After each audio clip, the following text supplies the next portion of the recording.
Man, wide receivers Quincy Skinner and Jeremiah Dillon are making quite the impression in spring practice. You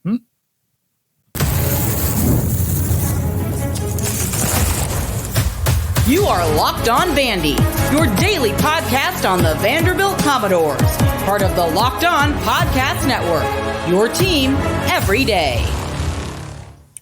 Welcome into the Locked On Vandy podcast on the Locked On Podcast Network. I'm your host, Corey Burton. Today's episode, we look at the development of the wide receivers Quincy Skinner and Jeremiah Dillon and how they will be productive and impact this offense. We'll give you some portal updates because it is indeed portal season yet again for a little bit shorter of a window than before. And there's some portal updates, including how Boston College's Devin McGlockton would make watching basketball at Vanderbilt fun. And lastly, Vandy hosts Florida this weekend and look to get back in the win column in the SEC. Thanks for making Locked On Vandy your first listen every day. We are free and available wherever you get your podcast and on YouTube as a part of the Locked On Podcast Network, your team every day. This episode is brought to you by Monopoly Go. I admit it, I have a competitive side, and it is a big fan of Monopoly Go, the mobile hit twist on classic Monopoly. So join your friends and download Monopoly Go now for free on the App Store or Google Play. So Quincy Skinner and Jeremiah Dillon, those are two names that I bet you didn't think you would be hearing at this point in the game, especially with the quarterback situation the way it is. But they are making quite the impact as far as the wide receiver position goes. Who's going to be throwing them these passes, these aforementioned passes? It's probably going to be Diego Pavia, and we'll talk more about that. But I think these two guys can really kind of help influence the success of whoever's quarterback one, and they're really, really impressive. And they're pressing in one-on-ones, 7-on-7s, team periods, things like that. And these guys are just making plays. I mean, Quincy Skinner, tough, competitive route runner, makes catches.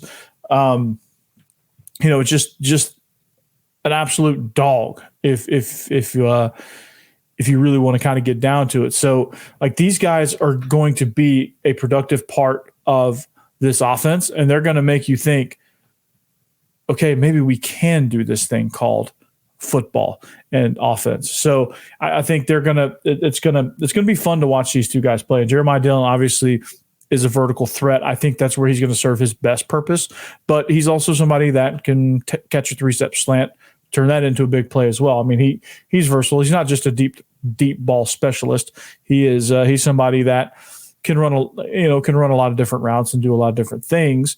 Quincy Skinner is probably scheme-wise going to probably be more open in those situations, and Jeremiah Dillon's probably going to be more open vertically down the field, with the deeper routes. But I think both of these guys, when you look at them, the leadership, the competitiveness, they're already chirping a little bit with the defensive backs. They're already having fun with that some, and they're just flat getting after it, man. And it's going to be with a quarterback situation the way it is. You want to have, as a quarterback, I could tell you this, and this is how this impacts the quarterback position, because again, it's all kind of together. And with these guys being so competitive, these guys winning their reps in the one-on-ones, that's important, because when they win reps, excuse me, that's a tongue twister. When they win reps in one-on-one, they win those very same reps in 7-on-7 situations, and then they start to understand how those situations carry over into team periods. So the way this kind of works, and I'll circle back to how it affects the quarterback here in just a second, but how this all works, like if you understand the progression of 1-on-1, 7-on-7, 11-on-11 is 1-on-1s, you're working on, okay, what are my steps? How do I beat this defender in this particular coverage? Okay. And it's mostly man coverage. 1-on-1s usually typically, how do I get off press? How do I set him up? How do I get myself in the best position to make this catch, whether it's an in-breaking route or an out-breaking route? How do I gain leverage on the defensive back? That is what 1-on-1s are for. They're for extremely technical details and pure competitiveness, pure raw competitiveness, right? How the heck am I going to win this ball, right? He knows it's coming to me. There's no doubt. I've got to go win this ball. This is my catch. It's not his catch. It's my catch. So there's where the competitiveness comes in. The physicality comes in because you're getting pressed. In one-on-ones, you're getting pressed. There is no like off coverage and whatever. Competitive one-on-ones, you're getting pressed. Okay.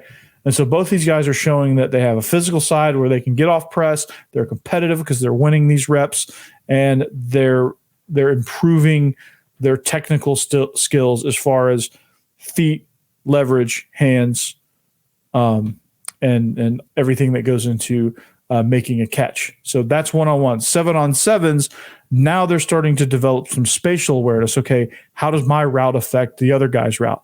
If it's a two-man combo, like how does my depth, how does where I settle, or how does where I break, how does it affect the other guy in space, right? How does it affect what he does? Because if I break this thing too soon, I'm going to run right into him and he can't get to his route.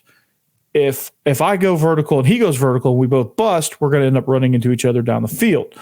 Things like that. It's like you're developing spatial awareness. You're still developing competitiveness because if that ball's coming to you, you're winning the rep, and you're still working on your technical skills. You're just applying them in a more or in a closer context to real football as far as spatial awareness and those type things go, and how it affects the guys directly around you. Because with 7-on-7, the quarterback's there, and the defense really doesn't have many reads as far as run game, pass game. And then when you're in 11-on-11, winning these reps, which these two guys are doing, it affects the offensive line. It affects everybody now. So like the way you win your reps, the way you come off the ball, the way you break, the way you block, the way you're physical at the point of attack, all that stuff affects the offensive line. It affects the quarterback and the run game as well, because how you come off is going to take one or two defenders out of the play. So like I always say, the best blocking is running a good route for a wide receiver.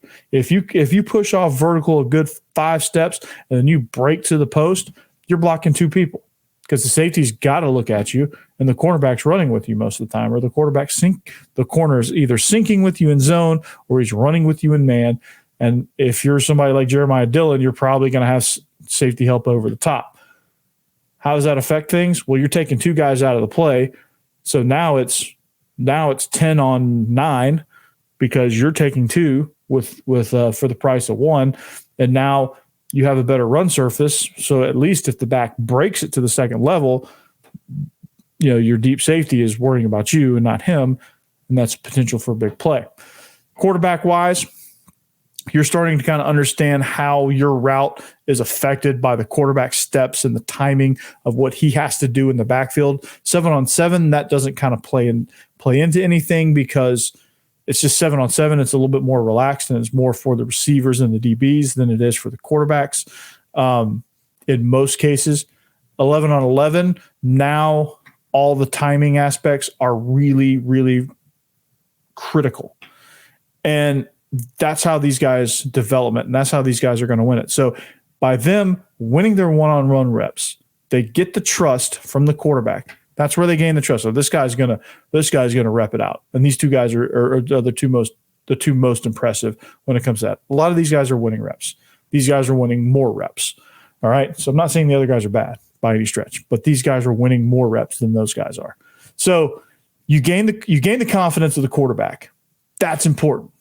Okay. That's how these guys are going to be impactful. They gain the confidence of the quarterback, and quarterback 1's probably not even on campus yet. But he's going to watch film. He's going to come in and say, okay, let me watch these practices. Let me watch these one-on-one reps. Oh, Skinner got him on this one. Okay. I know in this situation, we get 3rd and goal from the 6. I can throw him a slant. He's going to win. He's going to win the rep. He's going to get in the end zone because he's physical and he's competitive. Right. Or Jeremiah, I can put the ball in the back pylon. He's going to go up and get it. Right. Or Is it going to be, Hoskins coming across the middle on a shallow? Hey, it's second 4. We got mesh called, and he's going to pop open on this shallow route. I can get it to him and get some yards. Like, he's going to win this rep. He understands spatial awareness. Like, it's those things that these guys are doing. They're going to build the confidence in the quarterback and the play caller. And the offensive line goes, okay, hey, look, if we hold on, ball's going to get out. We're going to do some things. And then if we run block, we're going to suck these defenders in. We're going to get guys loaded into the box to stop the run, and it's going to open things up on the outside. We're going to score points. We're going to win these games. It all kind of has an effect with each other, and a lot of it's built off one word: confidence. Quarterback has confidence in the receivers. Receivers now have confidence in the quarterback because their timing is good. It meshes. The offensive line knows that they're blocking for a purpose, that we have an identity, that they have a plan, that they know, hey, if I give my all and I do everything right, we're going to be successful. And the play caller's like, well, there's two really, really major feelings that offensive coordinators have, that play callers have. One is the feeling of, I can close my eyes, pick anything I want, and we're gonna get yards and points and whatever, right? And then there's the polar opposite of that, is you look at it and all you see is a blank page, and you're like, I have nothing to call here. Nothing works. Like, that's the worst feeling in the world as a play caller. So Quincy Skinner, Jeremiah Dillon are proving by winning these reps, they're proving that they can that you can have confidence in them. They're proving that, hey, I'm going to be a weapon. And with that, they will be. They will be a weapon. Now it's building rapport, and this will happen over the summer. But now it's building rapport with quarterback 1, which is likely Diego Pavia. So some other portal news before we get out of here. Not before we get out of here, but some other portal news. Ethan Crisp and John House announced that they're going to the portal. Ethan Crisp, a linebacker. With him jumping into the portal, it likely turned into a depth chart thing where you're going to see Collie, Patterson, Cowan, even Fournette probably getting down in the box and playing a little bit of linebacker as well. And this might be an avenue where DeRicky Wright comes back. There's some things happening with that. I mentioned there he scrubbed all of this Texas A&M stuff. He's not officially in the portal, but it's a possibility. So this lends more credibility to the fact that DeRicky Wright might come back as a linebacker. So stay tuned with that. But Ethan Crisp from Mount Juliet, best of luck to you wherever you go. We wish you well, and we wish you continued tremendous success. John House, safety, again, probably just got in a depth chart battle there and just couldn't overcome the talent depth there at the safety position as well. So he's entering the portal looking for his best opportunity as well. So speaking of portal, there's a basketball player that Mark Byington should go after that's in the portal. We'll talk about him. Who is it? We'll tell you, but you have to hang on because we're going to tell you next. All right. Yahoo Finance. That's right. So for more than 25 years, Yahoo Finance has been the brand behind every great investor. Whether you're a seasoned investor or looking for that extra guidance, Yahoo Finance gives you all the tools and data you need in one place. They're the number one finance destination, producing a holistic look at the financial news cycle, including breaking news, original editorial perspectives, analyst ratings and independent research, customizable charts, and so much more. So securely link your brokerage accounts for a unified view of your wealth, including 401ks and other investments. The comprehensive perspective is what sets apart great investors, and it's how Yahoo Finance ensures that you have the insight to look at your wealth in its entirety. With a community of over 90 million users each month, their real strength is helping you on your way to financial success. So for comprehensive financial news and analysis, visit the brand behind every great investor, yahoofinance.com, the number one financial destination, yahoofinance.com. Again, that's yahoofinance.com.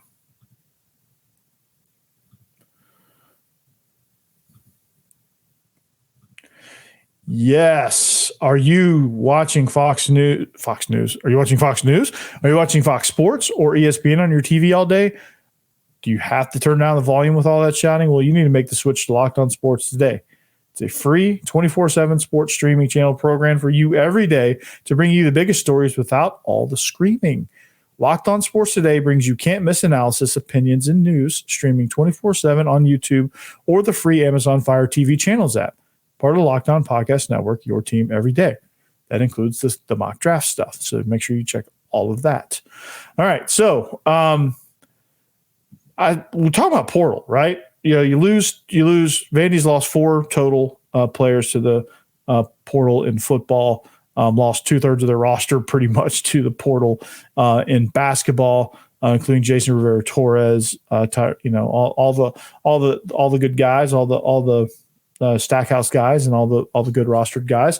They've gained 3 in the portal so far under Mark Byington. They've retained a few on the roster, but here's a name that I think would be a tremendous fit for Vandy in basketball.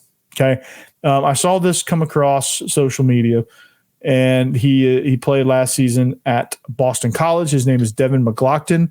And judging from his social media feed, I think his father is Chester McGlockton, which is awesome, which is so cool. All right. But he plays basketball at Boston College. He's a forward, power forward. He's a something forward. And he is exciting to watch. Okay. So if you want to get fans in the seats, right? If I'm Mark Byington and I see this guy pop into the portal, right? I need somebody, and the brand that he's building, and this might not be a tournament team right off the bat, all right? But you're going to see an uptick in style of play. You're going to see an uptick in physicality, toughness, competitiveness. These might not be the most talented people in the entire world, but they're going to be competitive. They're going to get after it. They're going to play a better brand of basketball. That's for sure. I don't know what the results are going to be on the court as far as wins and losses, tournament appearances, and things like that. I can't sit here and say that, hey, with this team, they're definitely going to make the tournament. I can't say that. I wish I could, but I can't. I got to be honest with you. I could sit up here and give you the hot take that the guys that he's got in the transfer portal are going to take us to the tournament. I believe that they could. I just can't definitively say they are, because the SEC is good at basketball, right? And I just don't know how it's all going to translate in year one. It's always a learning curve. So in order to get a learning curve and attract good players at the same time, you need an exciting brand of basketball. Okay. I think that's the first thing. You have to win back. You have to win Memorial Gym. Okay. You have to win that back. That's your first goal. Okay. And his style of play, presumably his style of play, positionless basketball, high tempo, transition basketball, right? That's going to attract some people because that's a fun style to watch. Getting good, physical, tough, competitive guys that are going to play hard and play good basketball, solid basketball, that's going to be good, right? There's nothing to say that, like, you know, the stats are just nothing more than a projection. Like, hey, he averaged 8.8 points a game. That's not necessarily what somebody's going to average. I'm not saying Devin McGlockton, but like the guard we just got, MJ Collins, he averaged 8 points a game at Virginia Tech. You see that and you're like, well, why are we offering that guy? Like, that guy's not going to do anything. How do you know? It's a different style of play, different style, different environment, different program, different everything. How do you know it's going to play out like that? This might be the perfect system for him. It may not be the perfect system for him. But to say definitively one way or the other is probably a little bit irresponsible. I know that he's going to play hard. I know that he's probably going to be able to push the basketball down the floor.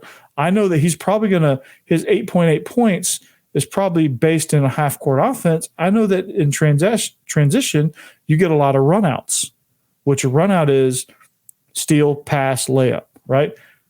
That'll inflate your points a little bit. So, and that'll inflate the excitement. And then once you do all those things, now better pieces come to the thing. Now you get a scorer. Now you get a big guy. Now you get like pieces. And so when those pieces all come together, you got an exciting brand of basketball. And right now, I like what he's building. I like the identity of the players that he's building. Gritty, tough, competitive. And Devin McGlockton would fit right in with that piece. He would bring some exciting stuff back to Memorial Gym. Some of the dunks that he has, some of the scoring that he's a versatile player. He can hit the threes, he can run the floor, he can dunk. He's exciting to watch. He brings a lot of energy to the floor. He brings a lot on the defensive end to the floor, and I think he would be a really, really good player in Mark Byington's system and with what he wants to do, which is attack the rim however you can. Set it up half court, then attack the rim, attack and dish, or attack and get to the line. Make a steal, run out. That type of play, like really putting pressure on you the whole time. Pedal to the floor. And that's what McGlockton plays like that. McGlockton plays with a lot of passion, a lot of energy, a lot of toughness, a lot of physicality. I think he'd fit in great. So if I'm Mark Byington, I call McGlockton now. Get him on campus. Get him here. Get him to Memorial. I think your first goal is win Memorial. I think that would be a step in the right direction. I think you can win Memorial with this lineup. You can have some exciting basketball. Then you start to win. Then you start to you win back Memorial, which will likely mean you win your non-conference schedule, which Vandy didn't do. Jerry Stackhouse didn't do. Right? You win your non-conference schedule. You go through the conference. You're more competitive. You win a few games that you probably shouldn't on paper. You compete your way through it, and then the next year you build on it. Right? As you start to build your identity. And then by the third year, you can say, okay, it's third year, tournament or bust. We'll see what you're made of, right? And Mark Byington has a knack for rebuilding really, really tough situations, and this is how he does it. So I'm going to trust the process. You should too, but I think Devin McGlockton should be a part of that process. I saw some of his stuff at Boston College. It's exciting. You should. His dunking ability, man, that can bring a house down. That can really electrify a crowd. So keep that in mind. All right. So speaking of a team that needs a boost, the Vandyboys get ready to host Florida at the Hawk. The James Lawson baseball team, James Lawson High School baseball team, got things warmed up at the Hawk on Monday night. So they put back some good energy back into the Hawk there with their win. So maybe the Vandyboys will follow suit and be the second team that wins in the Hawk this week. So there you go. But they invite Florida, and this should be a bounce-back series for them. We'll talk about that next. All right, Monopoly Go. This thing is pretty cool, right? Monopoly Go. Guys, I need you all to listen up for this huge announcement. I've been tracking the leaderboards every single day, keeping my eye on the scores and putting all of my heart into it. And I'm super pumped to announce I am finally on top. That's right. I'm obviously talking about the hit mobile game Monopoly Go. You've probably heard it. It's been downloaded over 150 million times, not figuratively. It's a great mobile twist on classic Monopoly. You can play anywhere, anytime. You explore hundreds of Monopoly boards from Las Vegas to Camelot to the moon, all while raking in a huge fortune. Charge rent on iconic properties just like classic Monopoly. You can charge your friends rent on your iconic properties. You can go after their Monopoly money by pulling bank heists and taking wrecking balls to their landmarks. Seems like these creators said, okay, we're going to take risk and we're going to add it to Monopoly. And shout out to those of you who know what risk is. All right. But my favorite part of the leaderboards is this, where you can see who's a Monopoly tycoon and who's gone bankrupt. So get yourself on the charts. Download Monopoly Go now. Download it now. Download Monopoly Go now. It's free on the App Store or the Google Play Store. So download Monopoly Go. Do it right now. All right. I hope you downloaded Monopoly Go, but thank you for making us your first listen each and every day. As you're scrolling, make sure you make Locked On SEC your second listen each and every day. We thank you, everydayers, for making all of this possible. It's a fun time. of year. We're rapidly approaching the end of baseball season, which College World Series time is always exciting for people in the black and gold. It's a great deal.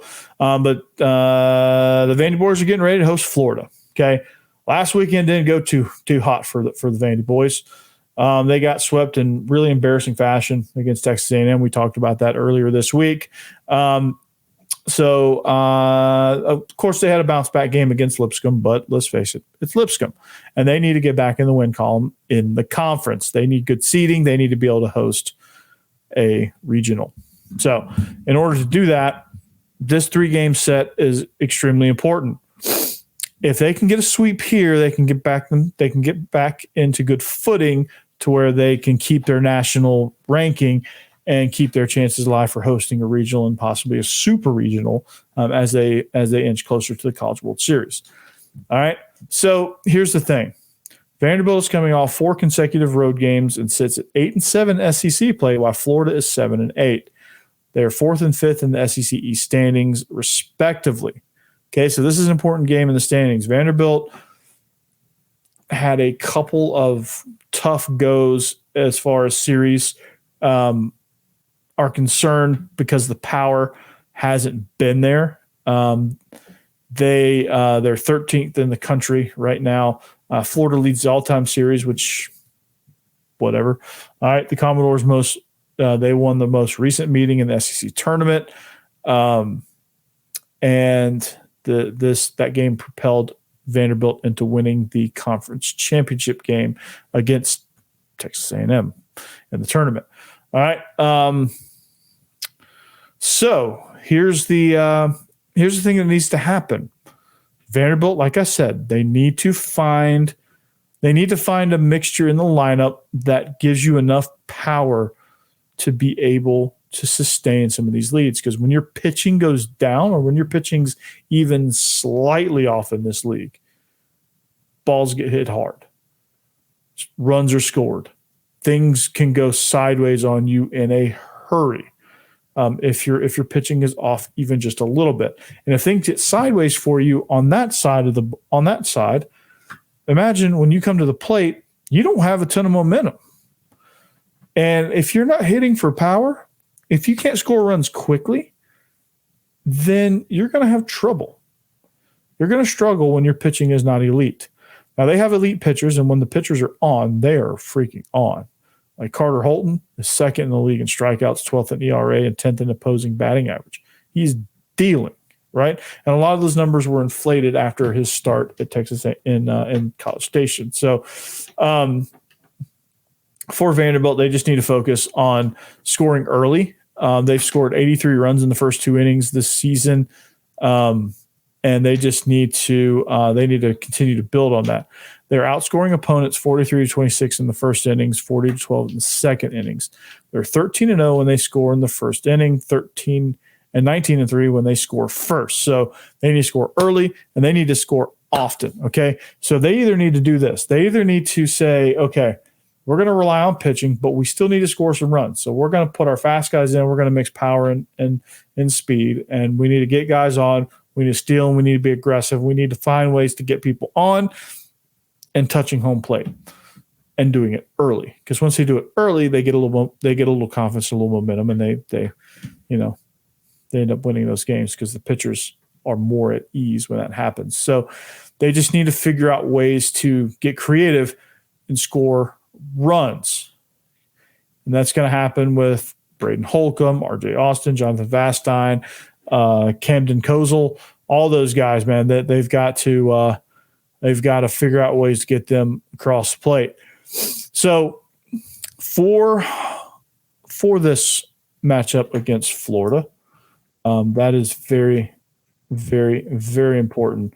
And it's very important that they preserve their bullpen too, because that is, that's something that they need to figure out. So for the Gators, here's what Vanderbilt needs to, here's what they need to work on. All right. Jack Caglione is somebody that I think is somebody they should worry about. he's their leading hitter. He's the guy that can hit the home run there.